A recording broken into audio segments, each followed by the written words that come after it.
नमस्कार दोस्तों, हम बात कर रहे हैं एनसीईआरटी राष्ट्रीय प्रशिक्षण और अनुसंधान परिषद जो केंद्रीय विद्यालय हैं वो उसमें जितनी भी पुस्तकें प्रकाशित होती हैं, जो पाठ्यक्रम होता है उसका निर्माण करता है। यूँ तो उसके बहुत से काम हैं, लेकिन हम आज सिर्फ उसके जो पुस्तकों का जो निर्माण है, जो पुस्तकों का प्रकाशन है कक्षा पहली से लेके और कक्षा 12वीं तक का, उसके बारे में बात करेंगे। इस वर्ष उस शैक्षिक परिषद ने निर्णय लिया कि हम कक्षा 8वीं से भारत की न्याय व्यवस्था में हो रहे भ्रष्टाचार के बारे में बच्चों को पढ़ाएंगे, और उन्होंने इसकी किताबें प्रकाशित की और स्कूलों तक भी पहुंचा दी और बाजार में भी वो किताबें उपलब्ध हो गई। ये बात जब सामने आई विभिन्न माध्यमों से, विशेषकर सोशल मीडिया, जैसे किसी राष्ट्रीय मीडिया ने इस पर परिचर्चा नहीं की, लेकिन सोशल मीडिया के द्वारा कुछ विद्वज्जनों ने इस मुद्दे को उठाया और भारत के उच्चतम न्यायालय ने स्वतः इस पर संज्ञान लिया और कहा कि वो स्वतः संज्ञान लेकर इस पर सुनवाई करेगा। और उसने इस पर कल सुनवाई की और उसमें माननीय उच्चतम न्यायालय का कहना था कि ये हम बच्चों को क्या पढ़ा रहे हैं, हम क्या बता रहे हैं, हम क्या सिखा रहे हैं। भारत की न्याय व्यवस्था का भ्रष्टाचार के बारे में पढ़ाया जाने लगेगा तो फिर बच्चों क्या सीखेंगे और उनके मन में न्याय व्यवस्था के प्रति क्या भाव रहेगा। क्योंकि इसमें कोई शक नहीं है कि भारत की न्याय व्यवस्था, भले ही वो पहली उम्मीद न हो, लेकिन 140 करोड़ लोगों की आखिरी उम्मीद जरूर होती है। जब उसे कहीं से भी न्याय नहीं मिलता, शासन प्रशासन से या अन्य माध्यमों से, या जितने भी आयोग बने हैं, जब उसे उसको वहाँ से न्याय नहीं मिलता तो उसके पास एक अंतिम रास्ता बचता है न्यायालय का। इसीलिए मैंने कहा कि भारत में 140 करोड़ लोगों के लिए, चाहे वो अमीर हो या गरीब हो, पढ़ा लिखा हो या अनपढ़ हो, उसके लिए अंतिम न्याय व्यवस्था का जो आधार है वो न्यायालय है। उस न्याय व्यवस्था के बारे में अगर हम बच्चों के मन में ये बचपन में ही पढ़ा देंगे तो उसके मन में भारतीय न्याय व्यवस्था के प्रति क्या प्रभाव पड़ेगा। माननीय उच्चतम न्यायालय के न्यायाधीशों ने यही पूछा एनसीईआरटी वाले उपस्थित हुए वकीलों से और भारत के सॉलिसिटर जनरल तुषार मेहता से। तो उन्होंने वहाँ पर इसके लिए माफ़ी मांगी और खेद जताया, कहा कि ये गलती हो गई और ये हम इस पर जो किताबें बाहर वितरित हो चुकी हैं उन्हें हम वापस ले लेंगे। माननीय उच्चतम न्यायालय ने कहा कि आप तुरंत इन किताबों को वापस लें, जहां भी उपलब्ध हैं उन्हें वापस मंगाएं और ये बताएं कि इसके लिए कौन जिम्मेदार है। माफी मांगने से काम नहीं चलेगा, क्योंकि माननीय उच्चतम न्यायालय का कहना था कि हम उस व्यवस्था के तह पर जाना चाहते हैं जिस व्यवस्था से ये चीज सामने आई है। कौन वो रहस्यमयी ताकतें हैं या संगठन हैं जो न्यायालय के प्रति इस तरह का प्रोपेगेंडा चला रहे हैं।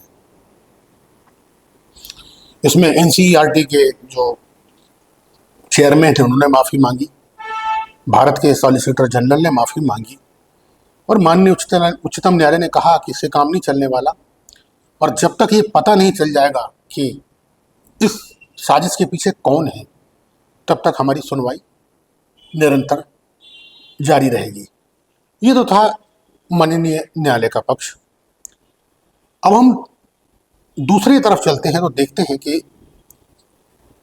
बहुत से सोशल मीडिया प्लेटफॉर्म पर और बहुत से ऐसे जो विचार चलते रहते हैं जो जिनका कोई अधिकृत पंजीकरण नहीं होता और वो बहुत ही अंदरूनी तौर से प्रकाशित किए जाते हैं और भेजे जाते हैं और लोगों के द्वारा उनको पढ़ा जाता है, उस प्लेटफॉर्म पर न्यायालय के खिलाफ या न्यायालय के विरोध में काफ़ी प्रोपेगेंडे चलते हैं। मसलन कि जो न्यायालय का कॉलेजियम सिस्टम है उसके बारे में भी बहुत से लोगों को आपत्ति है, और सरकार भी इस बारे में कई बार कोशिश कर चुकी है कॉलेजियम सिस्टम को लेकर कि इसमें परिवर्तन होना चाहिए, लेकिन न्यायालय की सख्ती के कारण ये संभव नहीं हो पाया। सीधी सी बात कही जाए तो जो भारत के लोगों की या भारत के लोगों के न्याय की अंतिम उम्मीद और विश्वास है, उस पर प्रहार करने में कोई कोताही नहीं बरती जा रही, और काफ़ी सालों से ऐसा होता चला रहा है। तो मेरा इस बात में ऐसा मानना है कि ये जो लोग हैं या जो ऐसे संगठन हैं वो विभिन्न तरीक़ों से अपने स्वार्थ को सिद्ध करना चाहते हैं। उन्हें देश से, समाज से, देश की तरक्की से और देश की न्याय व्यवस्था से कोई लेना देना नहीं है। वो सिर्फ अपने स्वार्थ साधने के लिए इस तरीके के प्रोपेगेंडे चलाते हैं। लेकिन बड़ी विडंबना है कि जो संगठन या जो व्यक्ति इस तरीके के प्रोपेगेंडे चलाते हैं न्यायालय के विरुद्ध, वो भी बेचारे जब कहीं परेशानी में आते हैं तो उनके लिए भी न्याय की अंतिम उम्मीद न्यायालय ही होता है। अब देखा जाए तो अभी कुछ दिनों पहले ही यूजीसी प्रकरण सामने आया था, जिस पर मैंने कई वीडियो बनाए हैं, आप चाहें उन्हें देख सकते हैं। उसमें मैंने एक बात कही थी कि ये अकारण नहीं हुआ यूजीसी का, ये बहुत सोची समझी साजिश थी, इसको बहुत सोच समझकर बनाया गया था।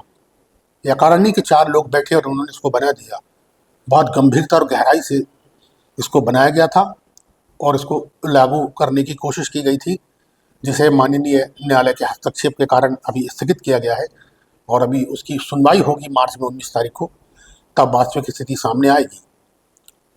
उसी तरह एनसीईआरटी के बारे में जो ये पुस्तकें प्रकाशित की गई या कारण नहीं की गई, बहुत सोची समझी रणनीति के तहत ये सब किया गया है। ये चार लोग शिक्षक बैठे या चार विद्वान बैठे उन्होंने इसका निर्माण कर दिया, नहीं, इसके पीछे बहुत रहस्यमय शक्तियाँ और ताकतें हैं जिनके द्वारा पर्दे के पीछे रहकर इस तरीके के काम किए जाते हैं और किए जा रहे हैं। ये हमें देश को समझना बहुत ज़रूरी है। लेकिन जो ये कर रहे हैं उन्हें ये समझना चाहिए कि भारत की जो अंतिम उम्मीद और आशा भारत का न्यायालय है, उसी न्यायालय के कारण एक विपक्ष की पहली बार सरकार बनी थी। अगर न्यायालय ने प्रधानमंत्री के खिलाफ फैसला न दिया होता और भारत में इमरजेंसी न लगी होती तो शायद विपक्ष की सरकार के लिए हमें काफ़ी और इंतज़ार करना होता या बहुत इंतज़ार करना होता। लेकिन एक न्यायालय के निर्णय ने ही विपक्ष को अवसर दिया था कि वो केंद्र में अपनी सरकार बना सके। ये न्यायालय की ताकत और बल है। इसी तरह बहुत से राजनेता इसलिए अपना भविष्य बचा पाए कि न्यायालय से उन्हें न्याय मिला। अगर उन्हें वो न्यायालय से न्याय न मिलता तो शायद ऐसी ताकतों और संगठनों ने उनका भविष्य खराब कर दिया होता, उन्हें जेल में सड़ा दिया होता। लेकिन न्यायालय के कारण ही वो आज अपने मकाम पर हैं और न्याय के कारण ही वो आज कुछ कर पा रहे हैं, देश की सेवा कर पा रहे हैं और स्वतंत्र जीवन जी पा रहे हैं। अभी आज ही माननीय न्यायालय ने शराब के कांड में फंसे अरविंद केजरीवाल और मनीष सिसोदिया और जितने भी और अभियुक्त और सह अभियुक्त थे उन्हें बरी कर दिया कि इनके खिलाफ कोई केस नहीं बनता, केस चलाने का भी कोई आधार नहीं है, और उन्हें बाइज्जत बरी कर दिया। आज ही की बात है। तो आप अनुमान लगा सकते हैं कि जो आदमी के ऊपर आरोप लगा दिए गए और उसे जेल में डाल दिया गया, मुख्यमंत्री रहते, मंत्री रहते, उसे कहाँ से न्याय मिला? न्यायालय से न्याय मिला। और ये परिस्थिति कभी भी किसी के साथ आ सकती है। तो जैसे मैंने कहा कि भारत में न्याय की उम्मीद है, आशा है, विश्वास है। लेकिन कौन सी ऐसी वो ताकतें हैं, कौन सी ऐसी वो शक्तियां हैं जो पर्दे के पीछे होकर रहस्यमय तरीके से न्याय व्यवस्था को कमजोर करना चाहती हैं और देश की न्याय व्यवस्था को अपने हाथ में लेकर अपने तरीके से चलाना चाहती हैं। इसका खुलासा होना बहुत ज़रूरी है। और माननीय उच्चतम न्यायालय ने भी यही कहा है कि हम तब तक नहीं चुप रह सकते जब तक हमें इस व्यक्ति के, इस व्यवस्था के, इस संगठन के या ऐसे व्यक्तियों के बारे में पता नहीं चल जाता जो इस तरह की घटनाओं का कारण है। और ये बहुत अनिवार्य भी है। हमें न्याय व्यवस्था के बारे में, सबके बारे में कुछ शिकायतें हो सकती हैं कि उसमें समय लगता है, देरी होती है, कुछ निचले स्तर पर कुछ घटनाएं ऐसी आती हैं, उच्च स्तर पर भी एक आध घटना आती है। लेकिन हम एक चुनिंदा घटनाओं के पीछे 140 करोड़ भारतीयों के न्याय व्यवस्था की आधार और उम्मीद और विश्वास पर पलीता नहीं लगा सकते। ये वही लोग सोच सकते हैं जो अपनी न्याय व्यवस्था को, भारत की न्याय व्यवस्था को अपने कब्जे में करना चाहते हैं। लेकिन ये संभव नहीं है, ये किसी भी काल, किसी भी दशा में संभव नहीं है। और रहस्यमय ताकतों को समझ लेना चाहिए कि कुछ भी हो सकता है, लेकिन भारत की न्याय व्यवस्था अकाट्य है, अडिग है, निष्पक्ष है। कुछ निर्णय होते हैं, उसे माना जाता है, आते हैं, स्वीकार किया जा सकता है। लेकिन बृहद स्तर पर, विशाल स्तर पर, व्यापक स्तर पर न्याय व्यवस्था पर ऐसी उंगली नहीं उठाई जा सकती। लेकिन अगर आप आज ताकत में हैं और सोचते हैं कि आप जैसा चाहें वैसा हो, तो ऐसा हो पाना संभव नहीं है। क्योंकि हमारा जब संविधान निर्माण हुआ तो संविधान में इस बात का ध्यान रखा गया था कि न्यायपालिका, कार्यपालिका और संसद कोई निरंकुश ना हो पाए। सबको ऐसे अधिकार दिए गए थे कि कोई भी निरंकुश होकर काम नहीं कर सकता। सबकी जवाबदेही तय की गई थी।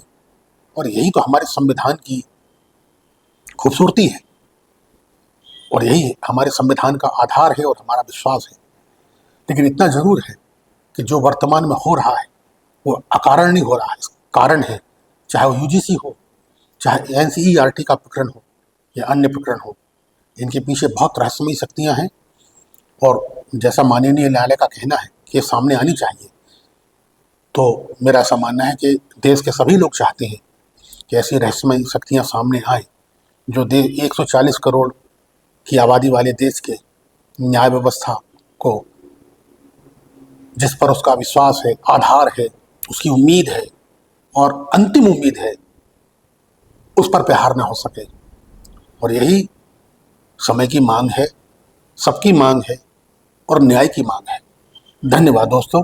हमारे प्रोग्राम आपको कैसा लगा? आप हमारे चैनल को सब्सक्राइब करें, लाइक करें, शेयर करें और कमेंट में अपनी राय जरूर बताएं। धन्यवाद।